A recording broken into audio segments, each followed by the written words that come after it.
Hey friends, welcome back to another Wellness Wednesday video. I feel like this is an official country porch chat now because I have a rocking chair.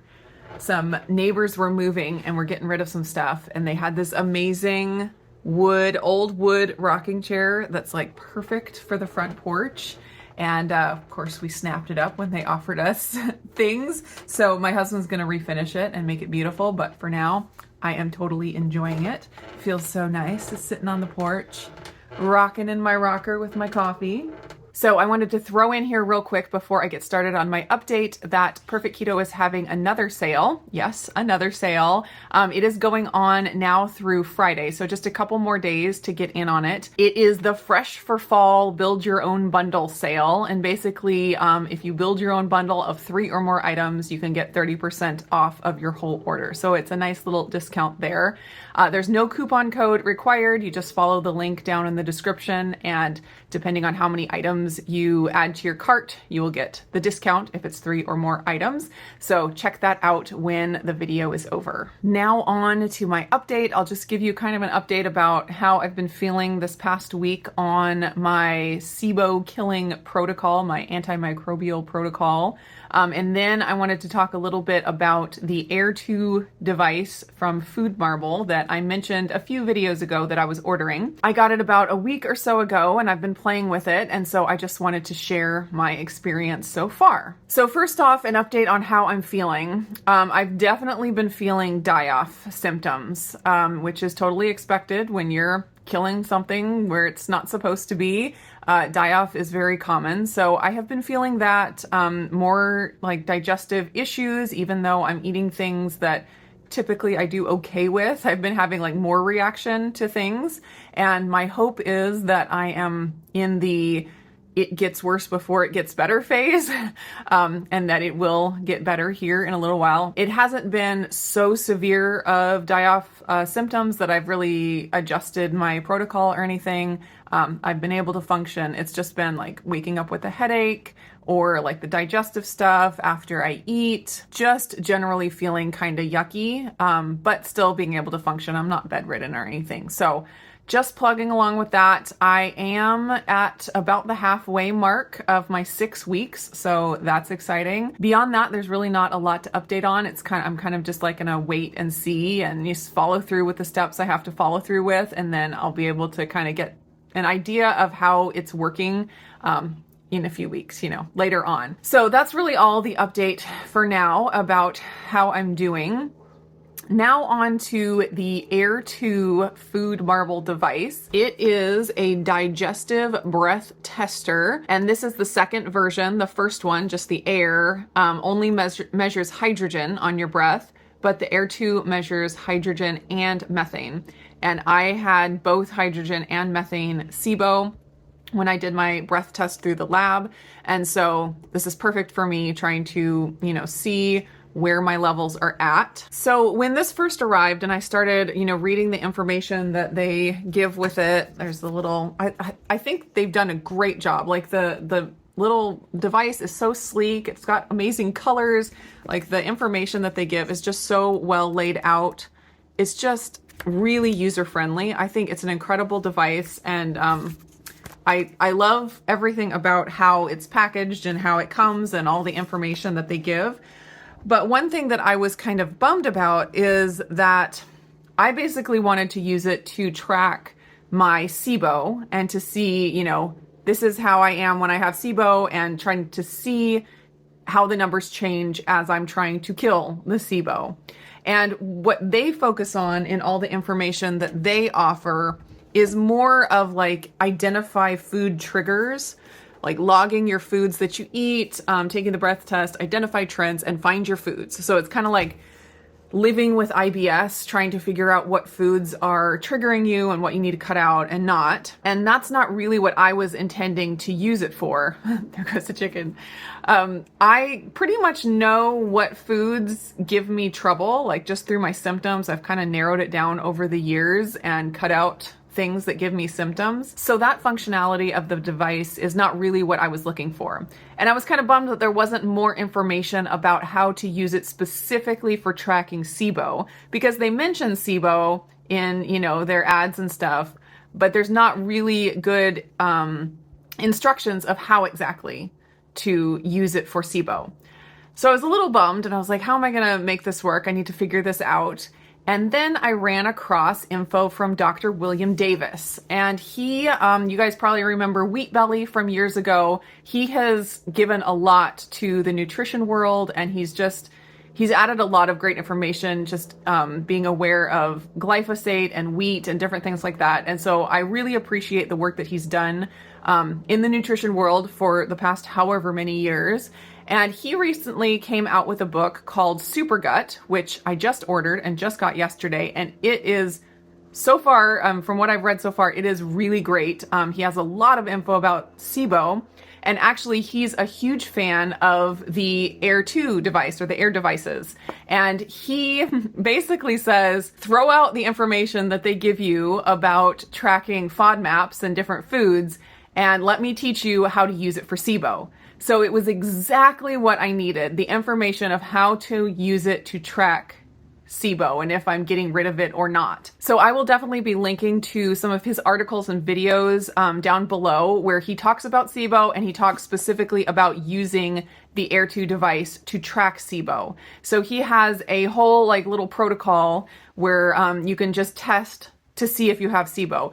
Very similar to the lactulose breath test that you order from the lab, like I showed you a few Wellness Wednesdays ago. Basically what it consists of is you do 1 day of pretty much a dairy-free carnivore diet. He says you can have leafy greens and fats, so like coconut oil and things like that, and then just meat for 1 day, and then you fast overnight, of course, and then the next morning you take some kind of a challenge food, and he says inulin, and it seems like there was something else, but what I had on hand was inulin. So he says take 2 teaspoons of inulin, and then test your breath 30, 60, and 90 minutes after. And with small intestinal bacterial overgrowth, basically, you have to look at what your breath does in that 90 minutes after you eat. And that's because that's about how long on average it takes for the food to get through the small intestine. And the bacteria that are supposed to digest those prebiotics, like inulin, are supposed to be in the large intestine. So you shouldn't see the gas being produced by those being digested until after that 90-minute mark. And that would be appropriate. That's when the prebiotics should be being digested in the large intestine. So if you see the gases getting high in that 90-minute period, it means the bacteria is in the wrong place and it's starting to digest it in the small intestine. And that's what gives a lot of digestive issues, bloating, and discomfort and things. So I did his challenge test yesterday. In the morning, I took my 2 teaspoons of inulin, and from my experience with inulin, I knew it wasn't going to be super pleasant, and it was not, but I really wanted to get a good baseline to know kind of where I'm starting from. It would have been better to do this, back before I started the antimicrobials, but I didn't have the device yet. So anyways, this is my starting point for the breath test. So I took my 2 teaspoons of inulin in the morning, and within 30 minutes, I was feeling it. So even if you don't have one of these breath testers, you can kind of test it yourself. If you take 2 teaspoons of inulin on an empty stomach after fasting, and within 90 minutes, you're starting to feel digestive issues, that's a really good clue that you have small intestinal bacterial overgrowth. And it's a very common thing. A lot of people have it and just, write off the symptoms as normal because they're common. But within 30 minutes, I could start to feel it. So I was like, oh, this is not going to be good. And at 30 minutes, I took my breath test. It went from a very low number. They have a range from 1 to 10. It went from like a 1.7 to a 8.8, I think. So very high, from very low to very high within that 30 minutes. And then I tested it again, and my hydrogen kept going up. The 60 and 90 minutes, it went up a little bit more. My methane went down, but it was a very clear, you definitely still have Sibo. And of course, I know that I still have Sibo. It's been a short enough time on the antimicrobials that if I had gotten rid of all of my Sibo at this point, it would have been, pretty shocking. So Not shocked that it was still high, but just gives me a baseline now so that after I finish the 6-week protocol, I'm hoping that I won't have to pay for another lab test, that I'll just be able to use the Aire device that I've already paid for and can use as many times as I want.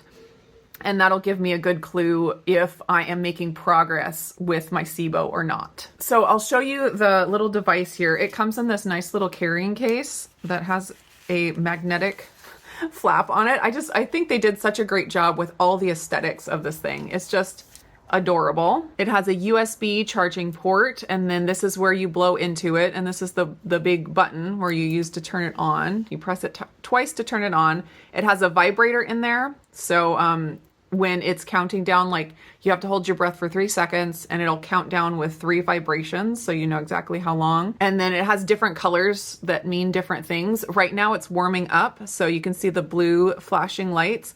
When it's warmed up, all of the blue lights will be flashing all around. And so then after it's warmed up, it does take a minute or so to warm up. You hold the button, you have to hold the button down for the whole breath test. You hold it down, it'll count for 3 seconds where you basically just don't inhale.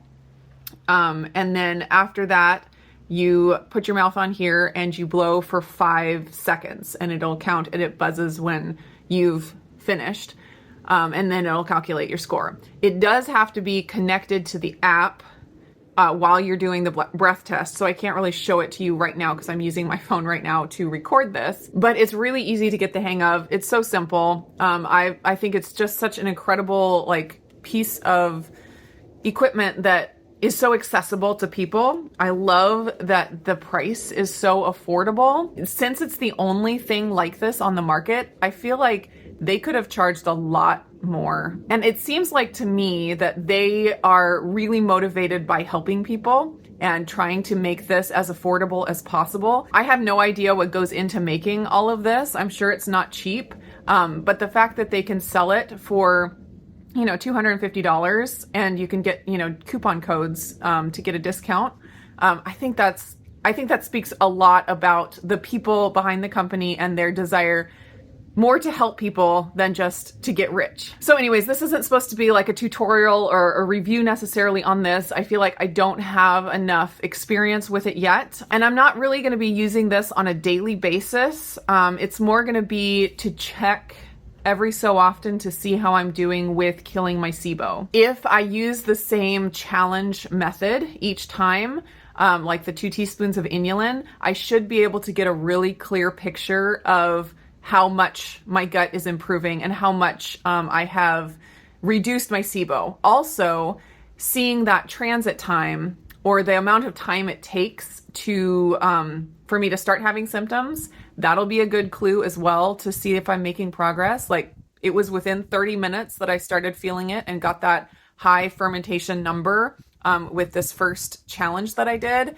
And so, you know, if next time it takes 60 minutes to get to that high fermentation number, it shows me that the amount of bacteria in my small intestine is lower, or I've killed some of it in the higher part of the small intestine. It'll just give me some really good clues on how I am doing in my fight to eradicate Sibo. Another thing that I'll be talking about more in another video coming up hopefully this weekend is a yogurt that Dr. Davis recommends for Sibo. It's actually, when I heard about it, I was like, this sounds too good to be true. And I still, you know, I'm still holding my judgment, but it's made with a very specific type of probiotic. It's not the kind of yogurt you get from the grocery store at all. You have to buy this probiotic and, you know, start the culture yourself. And you feed it with inulin so that it makes the bacteria grow, or the probiotic, you know, multiply. So you get this huge dose of this really incredible probiotic. The strain is called L. reuteri, or Lactobacillus reuteri. And if you read the benefits of this yogurt, you're going to be like, this is crazy. This can't possibly be true. But Dr. Davis hypes it so much that I just absolutely have to try it. And it's just yogurt. It's like, how bad could it be? Even if I get a fraction of the benefits that, you know, are purported, it's going to be a win because it's yogurt. One incredible thing that it is shown to do in studies. There have been studies done on this bacteria strain.